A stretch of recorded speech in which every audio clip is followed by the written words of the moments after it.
Picture this. Habs faithful.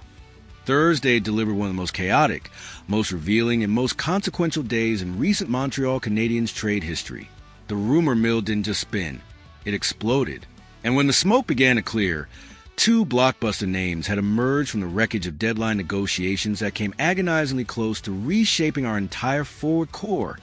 Matthew Knies of the Toronto Maple Leafs, and now, in a revelation that has sent shockwaves through every corner of Habs Nation, Alexis Lafreniere of the New York Rangers.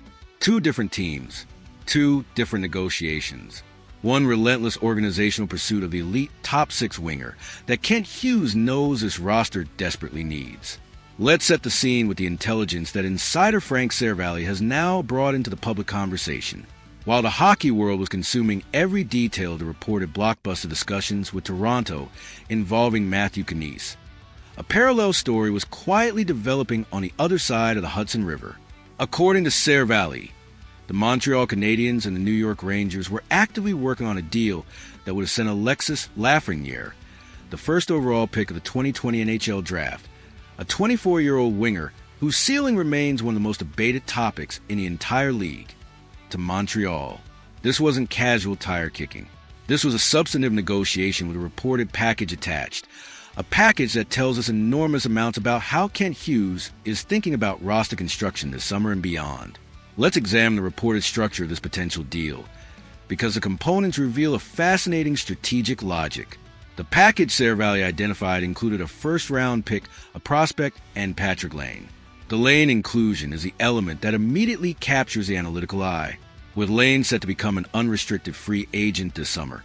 His inclusion in any trade package is fundamentally a cap management mechanism rather than a genuine asset transfer. Montreal would have been using Lane's contract to make Lafreniere's cap number fit within our structure for the remainder of the season, a creative, sophisticated financial maneuver that speaks to Hughes' comfort with complex, multi-dimensional trade constructions. For the Rangers, accepting Lane for a partial season on an expiring deal cost them virtually nothing in terms of long-term commitment, while enabling them to complete a transaction that serves their broader organizational goals. The prospect component is where the story intersects most fascinatingly with the parallel Knies negotiations. If, as the reporting suggests, the prospect involved in the Lafreniere discussions was the same piece in play during the Knies talks, Alexander Zborowski, then we are looking at a consistent, coherent asset valuation strategy from Kent Hughes. He identified a specific package, a first-round pick sitting at 28th overall, following our Eastern Conference final elimination, a high-end prospect in Zborowski, an expiring Lane contract, and he tested that package against two different markets simultaneously. This is not reactive, desperate dealing. This is systematic, disciplined, strategic asset deployment at the highest level of NHL general management. Now, let's build a hockey case for Alexis Lafreniere, because the fit in Montreal is genuinely, compellingly logical. The central narrative surrounding Lafreniere throughout his Rangers tenure has been one of unfulfilled promise. A first overall pick who would produce respectable but not transformative numbers. A player whose development has been complicated by inconsistent roles, fluctuating line mates, and the suffocating weight of first overall expectations in New York. He has shown genuine offensive flashes, legitimate top six talent, and a compete level that nobody questions. But something in his Rangers environment has consistently prevented him from reaching the sustained, dominant level that his draft pedigree demands. Sound familiar? It should, because this is precisely the profile that Kent Hughes has built a proven, repeatable system around acquiring and transforming.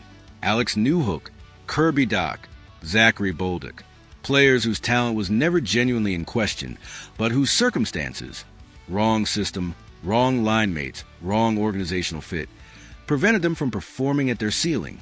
Montreal's culture, Martin St. Louis' empowering coaching philosophy, and the specific chemistry of our young core have consistently proven to be the catalyst that unlocks these players.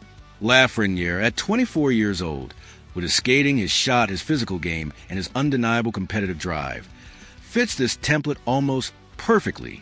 The lineup fit is equally electric to envision. The Canadiens' most urgent need alongside the second-line center question has been a legitimate top-six winger capable of playing alongside Nick Suzuki and Cole Caulfield. That specific line, Caulfield on one wing, a dynamic, skilled, physically capable winger on the other, with Suzuki driving the middle, is the kind of combination that keeps opposing coaches awake at night drawing matchup strategies. Lafreniere, with his size, his shot, and his ability to drive possession along the boards, would complement Caulfield's pure goal-scoring instincts and Suzuki's complete two-way game with remarkable precision. This would not be a reclamation project deployed in a sheltered role. This would be a 24-year-old former first overall pick finally performing in an environment designed to maximize exactly what makes him special. The timeline of Thursday's events, as reconstructed from the available reporting, reveals a fascinating strategic pivot. The organizational logic suggests that Montreal first explored the Lafreniere Avenue seriously, testing their package against New York's asking price. When those discussions stalled, whether due to asset valuation disagreements, the Inger's uncertainty about moving Lafreniere, or some combination of both, Hughes pivoted with remarkable speed and decisiveness to Toronto and Matthew Knies. The fact that the reported package was structurally similar in both cases suggests Hughes had determined a specific asset ceiling for this category of acquisition and was disciplined enough to apply it consistently rather than allowing competitive urgency to inflate the cost. The Knies discussion, by all accounts, came agonizingly close to completion before ultimately failing to cross the deadline finish line. Reports indicate the Leafs extracted an additional piece beyond what Montreal had offered the Rangers, suggesting Toronto recognized the desperation element and leveraged it accordingly. The deal's failure was painful in the moment, but it may prove strategically fortuitous. Now Hughes can pursue both Lafreniere and Knies this summer from a position of patience rather than deadline urgency, without the artificial time pressure that forces suboptimal decisions. The summer implications are enormous and deserve careful consideration. Both Lafreniere and Knies represent solutions to the same fundamental roster need, and the belief circulating in hockey circles is that Hughes will aggressively circle back to Knies as his primary target. But the Lafreniere situation should absolutely not be dismissed or abandoned. The Rangers' organizational direction, their own roster decisions this summer, and Lafreniere's own feelings about his future in New York will all evolve over the coming weeks.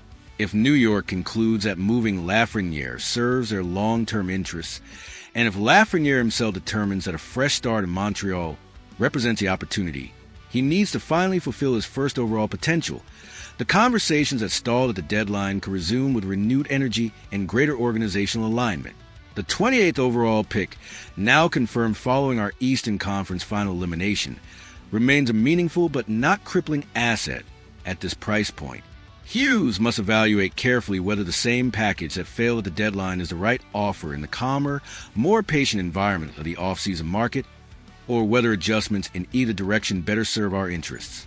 So, let's throw the most provocative question of this explosive Thursday directly at the passionate Habs faithful.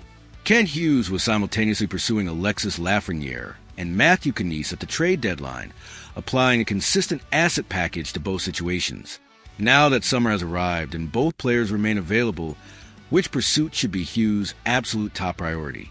Do you want Lafreniere, the first overall reclamation project whose ceiling alongside Suzuki and Caulfield is genuinely terrifying, or Knies, the power forward whose game complements our core in a different but equally compelling way? And critically, is a reported package of a first-round pick Alexander Zborowski and creative cap maneuvering the right price, or has Hughes already shown too much of his hand? Drop your most passionate, most detailed argument in the comments right now, and let's ignite this debate until it burns hotter than the Bell Center on a Game 7 night, as we monitor every development in what is shaping up to be the most consequential and exciting offseason in recent Canadiens history. One truth is clearer than ever. Kent Hughes is swinging for the fences, pursuing the kind of bold, transformative acquisitions that define championship rosters. Smash that like button and subscribe immediately, because we will be covering every single rumor, every negotiation, and every blockbuster move as it happens. Habs Nation, the Stanley Cup window is wide open, and Kent Hughes is about to make history.